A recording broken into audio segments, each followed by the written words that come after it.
नमस्कार, KP news 24/7 में आपका स्वागत है। मैं हूं अश्विनी आपके साथ। चलिए एक नजर डालते हैं आज के मुख्य समाचारों पर।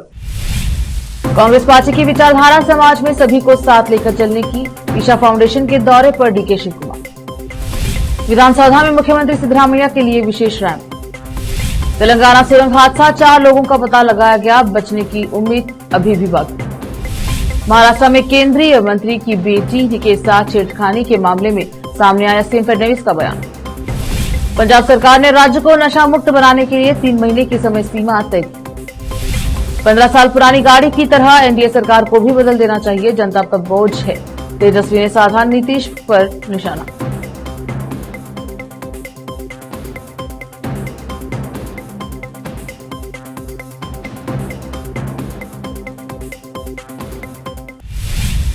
अब समाचार विस्तार से। बीदर शहर के अंबेडकर सर्कल के निकट अतिथि गृह में अंबेडकर युवा सेना के प्रदेश अध्यक्ष राजकुमार गुनल्ली के आदेश पर जिला अध्यक्ष नितेश उप्पे की अध्यक्षता में बैठक हुई। बीदर के ward number 12 D Devraj Aras colony के पदाधिकारियों की नियुक्ति की गई। इस बैठक में प्रकाश डांडगे पीर को वार्ड नंबर 12 का अध्यक्ष, संजय कुमार को गौरव अध्यक्ष, राजकुमार को उपाध्यक्ष, Srinivas Halge general secretary, Aamir Khan secretary नियुक्त किया गया।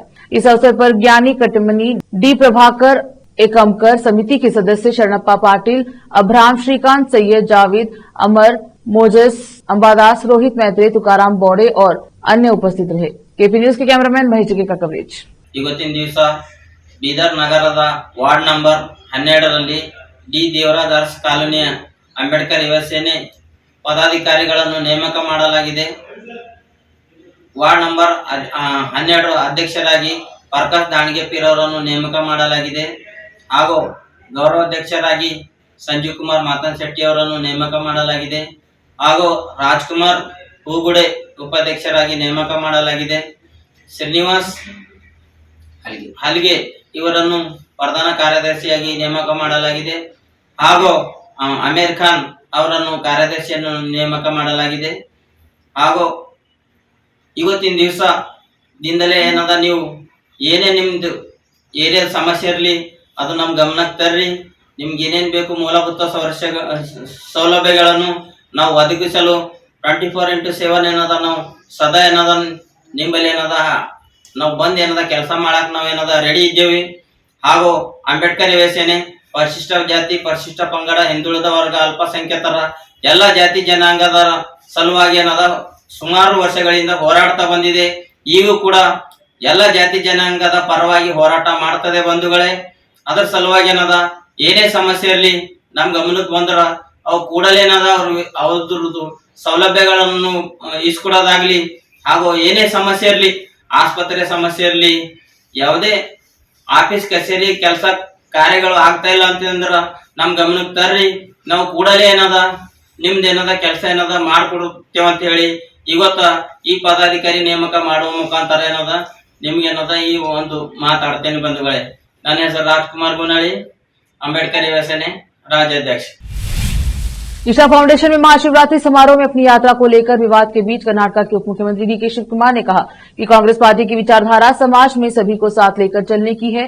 डीके शिव कुमार ने कहा, मैं सभी धर्मों, सभी जातियों में विश्वास करता हूं। कांग्रेस पार्टी की विचारधारा समाज में सभी को साथ लेकर चलने की है, इसीलिए मैं भेदभाव नहीं करता। कुछ लोगों को पसंद आ सकता है, कुछ को पसंद नहीं आ सकता। उन्होंने आगे कहा, सदगुरु कर्नाटक से हैं, वे कावेरी जल के लिए लड़ रहे हैं। उन्होंने मुझे व्यक्तिगत रूप से आमंत्रित किया। उनके बहुत सारे अनुयायी हैं, वे कुछ बेहतरीन काम कर रहे हैं। विभिन्न राजनीतिक दलों के विधायक और नेता वहां मौजूद थे, इसलिए मैं वहां गया। यह मेरी व्यक्तिगत मान्यता है। मेरे निर्वाचन क्षेत्र में स्थानीय निर्वाचन क्षेत्र के लोगों द्वारा ईसा मसीहा की 100 फुट ऊंची प्रतिमा बनाई गई थी। तब भाजपा ने मुझे येसु कुमारा कहा था।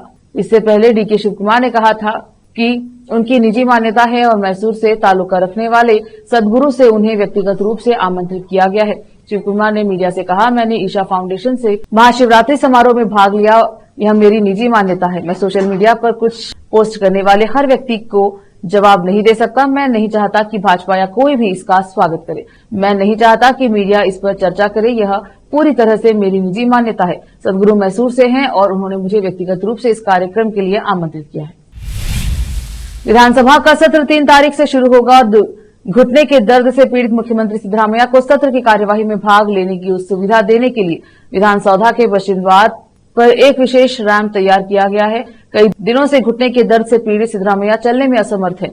डॉक्टर ने उन्हें 6 सप्ताह आराम करने की सलाह दी, इसलिए वे व्हीलचेयर पर बैठकर कार्यक्रम में भाग ले रहे हैं। यह रैंप विधानसौधा के अंदर व्हीलचेयर की पहुंच के लिए बनाया गया है।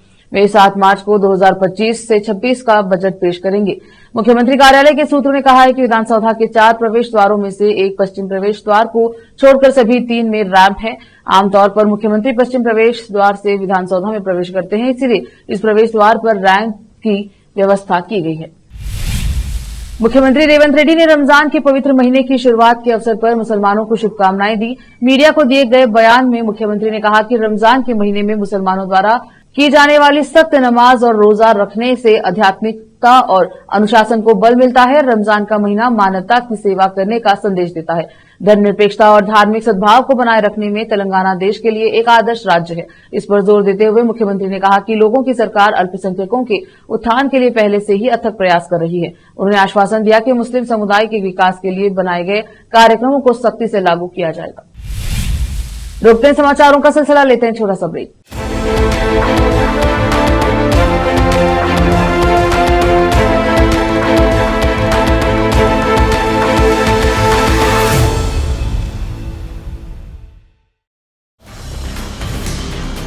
हिंदुस्तान के हर कोने में हम हैं मौजूद।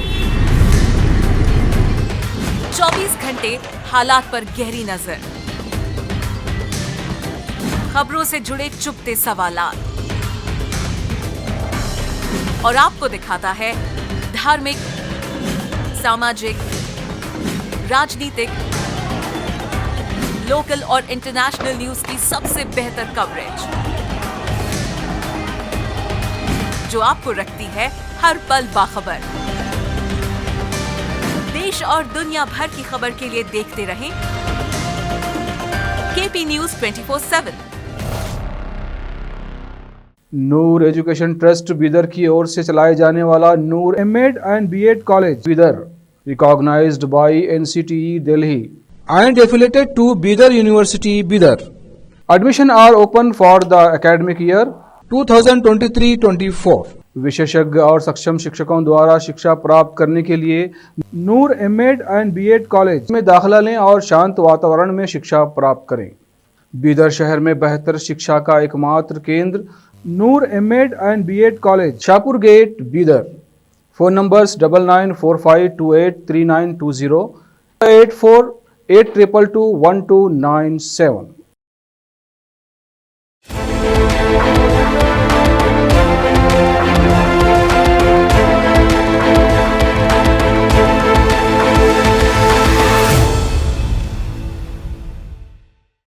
ब्रेक के बाद स्वागत है आपका, देखते हैं समाचार। तेलंगाना में एक सुरंग ढहने के बाद सप्ताह भर से जारी बचाव अभियान के दौरान एक सफलता तब मिली जब उसमें फंसे कुल 8 लोगों में से 4 की लोकेशन का पता लगा लिया गया है। यह जानकारी राज्य के आबकारी मंत्री जुप्पल्ली कृष्णा राव ने शनिवार को दी। हालांकि उन्होंने कहा कि सुरंग में फंसे लोगों के बचने की उम्मीद बेहद कम है। कृष्णा राव सिंचाई मंत्री एन उत्तम कुमार रेड्डी के साथ बचाव अभियान में शामिल अधिकारियों के साथ बैठक में शामिल हुए। उन्होंने कहा कि पिछले कुछ दिनों में काफी प्रगति हुई है। उन्होंने संवाददाताओं से कहा, मेरे बचाव से रडार के जरिए 4 लोगों की लोकेशन का पता लगा लिया गया है। उन्होंने उम्मीद जताई है कि रविवार शाम तक लोगों को बाहर निकाल लिया जाएगा। जिन 4 लोगों के बारे में पता चला है, उनकी स्थिति के बारे में पूछे जाने पर मंत्री ने कहा, उन्होंने पहले दिन ही कहा था कि फंसे हुए लोगों के बचने की संभावना बहुत कम है। कृष्णा राव ने आगे कहा कि जहां 4 लोगों के होने की स्थान की पहचान की गई है, वहां हाथ से गाद निकालने का काम किया जा रहा था, जिसके रविवार शाम तक पूरा होने की उम्मीद है। राष्ट्रीय भूभौतिकीय अनुसंधान संस्थान एनजीआरआई के वैज्ञानिकों ने ग्राउंड पेनिट्रेटिंग रडार जीपीआर का उपयोग किया और इस दौरान उन्हें महत्वपूर्ण सुराग मिला। मंत्री ने कहा, ऐसा लगता है कि बाकी 4 लोग टनल बोरिंग मशीन के नीचे फंसे हैं, जिनके बारे में पता लगाने में कुछ समय लग सकता है। केंद्रीय युवा मामले और खेल राज्य मंत्री रक्षा खड़से ने रविवार को जलगांव के कोथाली गांव में यात्रा के दौरान उनकी बेटी और कई अन्य लड़कियों को परेशान करने वाले बदमाशों के खिलाफ सख्त कार्यवाही की मांग की। यह घटना मुक्ताईनगर में महाशिवरात्रि मेले के दौरान हुई, जहां युवकों के एक समूह ने कथित तौर पर मंत्री की बेटी और अन्य लड़कियों को परेशान किया। आरोपियों ने मोबाइल फोन पर उनकी तस्वीर लेने का भी प्रयास किया। सूचना मिलने पर पुलिस मौके पर पहुंची, लेकिन अपराधी पहले ही भाग चुके थे। घटना के बाद खड़से अपनी बेटी खड़ी बड़ी संख्या में समर्थकों और पार्टी कार्यकर्ताओं के साथ शिकायत दर्ज कराने के लिए पुलिस स्टेशन पहुंची। पत्रकारों से बात करते हुए खड़से ने मराठी में कहा, मैं केंद्रीय मंत्री और सांसद के तौर पर नहीं बल्कि न्याय मांगने वाली मां के तौर पर थाने आई हूं। महिलाओं की सुरक्षा पर गहरी चिंता जताते हुए उन्होंने सवाल किया, अगर हमारे जैसे परिवारों की बेटियां सुरक्षित नहीं है तो बाकी का क्या होगा? अगर मेरी अपनी बेटी सुरक्षित नहीं है तो दूसरों की क्या हालत होगी? मैं कानून के क्रियान्वयन के लिए राज्य सरकार से सख्त कार्यवाही करने की मांग करती हूं। उन्होंने आगे कहा कि अगर जनप्रतिनिधि की बेटी को परेशान किया जा रहा है तो आम नागरिक की सुरक्षा का क्या? मैं मुख्यमंत्री से मिलकर ऐसी घटनाओं पर कार्रवाई की मांग करूंगी। खड़से ने खुलासा किया कि आरोपियों के खिलाफ सख्त कार्यवाही खिलाफ पुलिस में शिकायत पहले से ही दर्ज किया जा चुका है। उन्होंने कहा, उन्होंने 4-5 लड़कियों के वीडियो बनाए हैं। राज्य भर में महिलाओं के खिलाफ अपराध बढ़ गए हैं। आरोपियों को अब कानून का डर नहीं रहा। कई लड़कियां सामने आने से हिचकिचाती हैं, लेकिन हम चुप नहीं रहना चाहिए, इसलिए मैंने शिकायत दर्ज करा।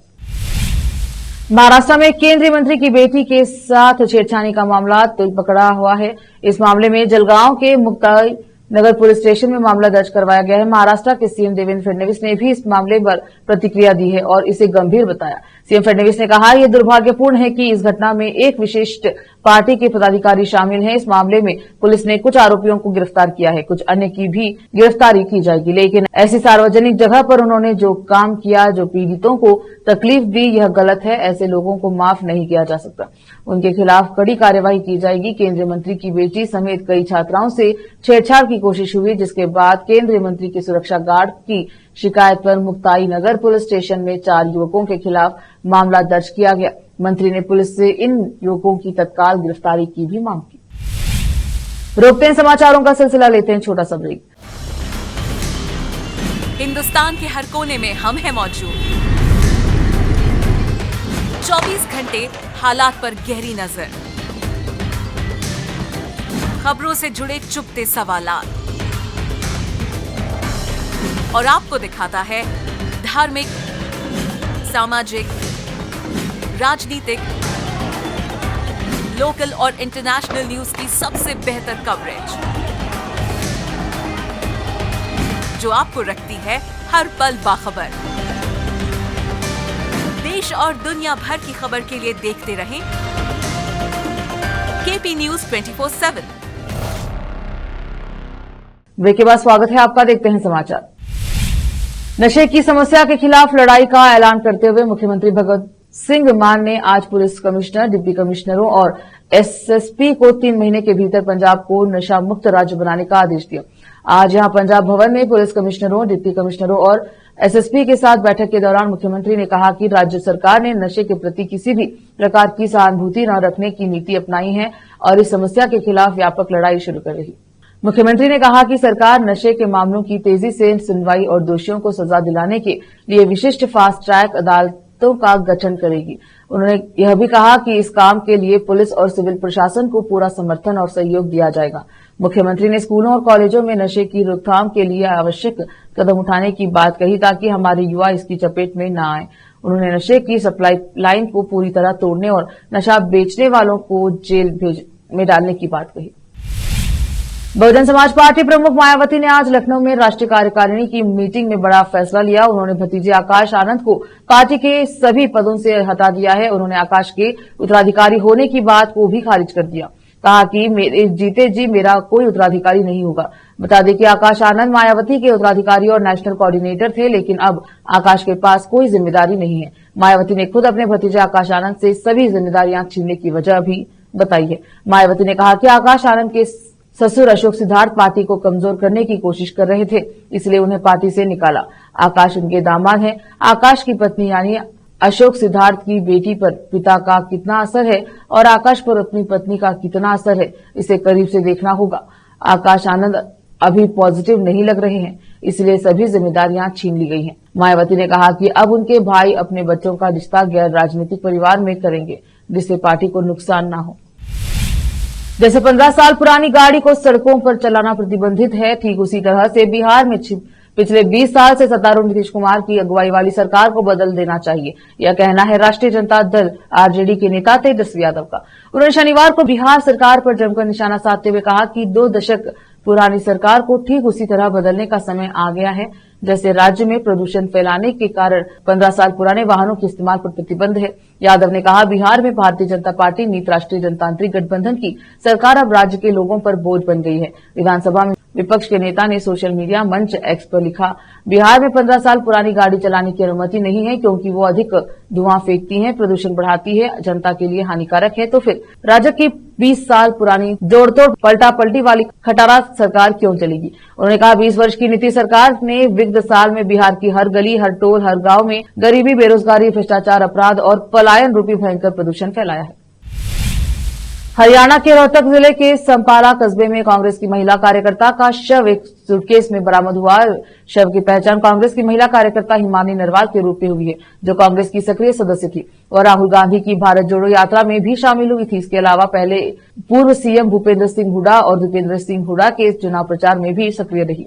अब हिमानी नरवाल की मां ने बड़ा आरोप लगाते हुए कहा है कि चुनाव और पार्टी ने उनकी बेटी की जान ले ली। उनका कहना है कि पार्टी की ओर से अभी तक किसी ने जानकारी नहीं ली है। मृतक महिला कांग्रेस कार्यकर्ता हिमानी नरवाल की मां सविता ने बताया कि चुनाव और पार्टी ने मेरी बेटी की जान ले ली, इसी वजह से उसने खुद कुछ दुश्मन बना लिए। ये पार्टी से भी हो सकते हैं, उनके दोस्त भी हो सकते हैं। 28 फरवरी को वह घर पर थी, हमें पुलिस स्टेशन से फोन आया जिसके बाद हमें इसकी जानकारी मिली। मेरी बेटी आशा हुड्डा के बहुत करीब थी, जब तक उसे न्याय नहीं मिल जाता मैं उसका अंतिम संस्कार नहीं करूं। आखिर में फिर एक बार देखते हैं मुख्य समाचार। कांग्रेस पार्टी की विचारधारा समाज में सभी को साथ लेकर चलने की, ईशा फाउंडेशन के दौरे पर डीके शिव कुमार। विधानसभा में मुख्यमंत्री सिद्धरामैया के लिए विशेष रैंप। तेलंगाना सुरंग हादसा, 4 लोगों का पता लगाया गया, बचने की उम्मीद अभी भी बाकी। महाराष्ट्र में केंद्रीय मंत्री की बेटी के साथ छेड़खानी के मामले में सामने आया सीएम फडणवीस का बयान। पंजाब सरकार ने राज्य को नशा मुक्त बनाने के लिए 3 महीने की समय सीमा तय की। 15 साल पुरानी गाड़ी की तरह एनडीए सरकार को भी बदल देना चाहिए, जनता पर बोझ है, तेजस्वी ने साधा नीतीश पर निशाना।